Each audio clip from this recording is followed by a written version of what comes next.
No, well, thank you very much. Money illusion is a concept, a well-known concept in economics. Maybe you're having a high velocity of money without actually being able to purchase as much as you can. However, in this instance, it's not just like that. It's not, it doesn't work fully well. Why? Because of one critical thing.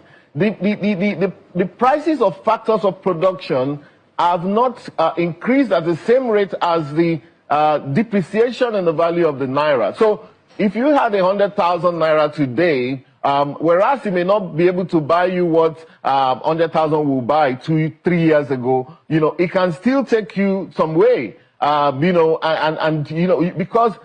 for example, the price of labor has actually not increased commensurately. For example, so those who are in the construction world are still able to do a lot more with the Naira that they have. This is a Naira economy, not a dollar economy. Therefore, it doesn't actually work, scientifically and logically for us to just simply convert the money into dollar and say, oh, look at it where the dollar is. Nigeria is still a very cheap country to live in. Nigeria is cheaper. People who have gone to Ghana and come back, and I've done that a few times in the past, will tell you there's a lot, the Naira goes a lot farther than the Ghanaian Cedi and so on.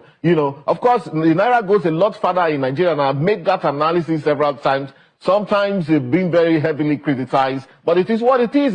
It's scientific that the Naira can do a whole lot for you in Nigeria than it would for you in... The other time I even did an analysis, looking at rentals in the UK. For a 3-bedroom flat in Knightsbridge, you probably would need about £10,000 every month. That's a lot of money. But even in our most expensive place in Banana Island, it's a lot less. You may be like a third of the money. And that is what we mean, that, in Naira, if you're trading in Naira and you're in Nigeria, you would do a lot more with your Naira than you would in many of these other countries that we cannot. Therefore, I don't want us to let that be a get-out-of-jail-free card, especially for the state governments. Because some of them, I've heard some of the governors say, oh, yes, we are getting this money, but in dollar terms. No, it's not dollar terms, it's Naira. First of all, the first charge on your money is to pay your staff. And, and of course, many of the state governors have been magnanimous enough. They are paying even a higher minimum wage than the federal. Some of them are paying. In fact, one of them, I think, is Imo State or so, increased to 120,000. In Lagos State, there is 100,000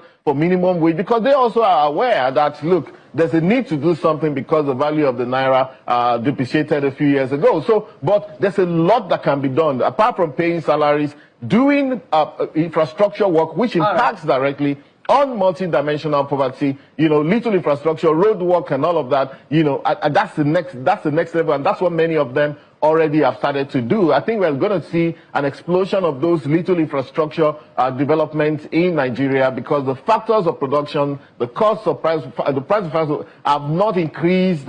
Some of them have not increased at the same rate as the Naira has devalued. So we can't be talking about money illusion here. It's not just that simple. You talked about